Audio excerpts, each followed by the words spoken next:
Let me take you back to a stormy January night in 2005. The lights are off. Your controller is in hand. You press start.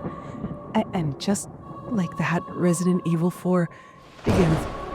A game that didn't just change the series, but the entire survival horror genre. In that moment, we weren't just guiding a character. We became Leon S. Kennedy. And gaming would never be the same again. But what happens when the very game that saved a franchise becomes the thing that haunts it? Leon was never supposed to be the face of Resident Evil.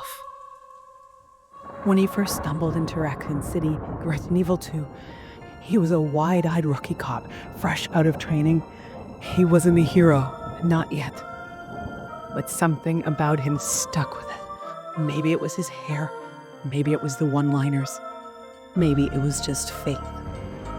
Then came Resident Evil 4. The cameras shifted. The pace picked up.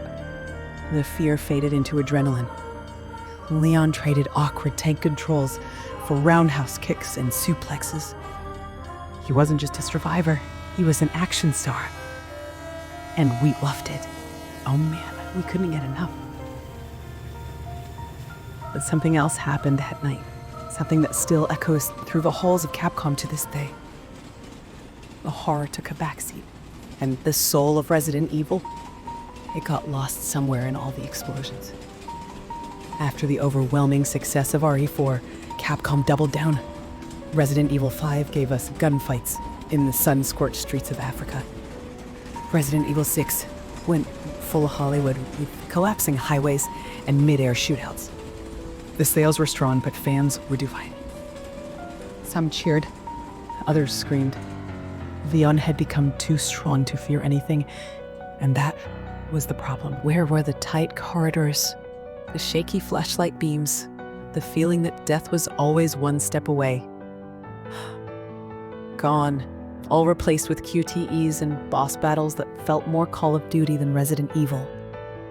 And in 2017, something unexpected happened. Capcom hit the reset button. Resident Evil 7 Biohazard didn't bring back Leon, or Jill, or Claire. Instead, we met Ethan Winters, a nobody.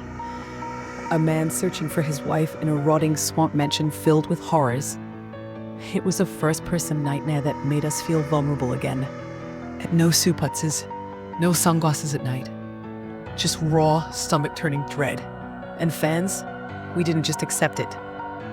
We celebrated it. Resident Evil was scary again. Now in 2025, we're standing at another crossroads. Resident Evil Requiem is coming. And with it, a new name, Grace Ashcroft. She's not a soldier. She's not a mutant. She's an FBI analyst and the daughter of Alyssa Ashcroft from the Resident Evil Outbreak games. A quiet connection that ties her to the series' past. She's smart. She's scared. She's human. And in the demo, you hear it. Her panic breathing, her gasps, her terror as monsters lunge from the dark. This isn't Leon walking in and blowing the head off a zombie with a wink. This is survival. This is horror. This is Resident Evil.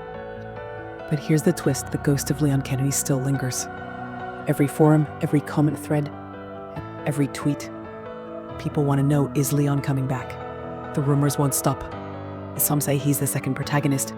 Others think he'll swoop in and some believe he's secretly the real star of the game. And the internet, it's beating itself alive over the speculation. Capcom tried to shut it down. Director Tokoshi Nakanishi said it outright. Making a horror game around Leon is difficult. No one wants to see Leon scared.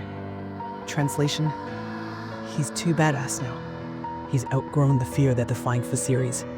He's become something else. And fans won't let go.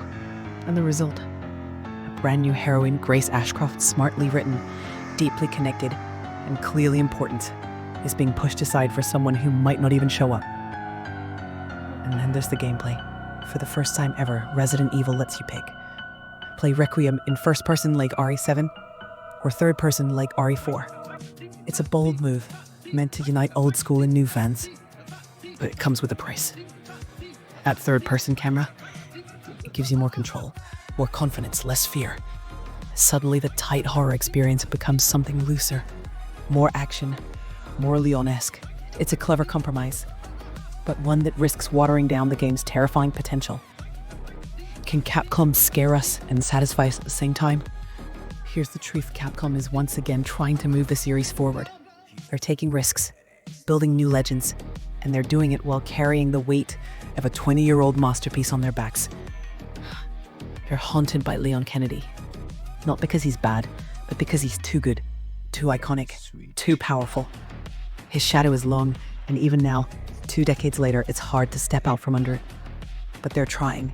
Grace Ashcroft is their answer to that legacy. Not to replace Leon, but to tell a story only she can tell. And as fans, maybe it's time we let go of the past. Not completely, but just enough to let something new grow. Because if we don't, the real horror won't be the monsters in the dark. It'll be a franchise forever stuck in its own reflection. Will Requiem honor the terrifying promise of Resident Evil 7? Will Grace rise as the next great Resident Evil protagonist? Will Leon return in a blaze of glory, or quietly pass the torch? We don't know. But one thing's for sure: the fight for Resident Evil's soul is far from over. And we're all watching,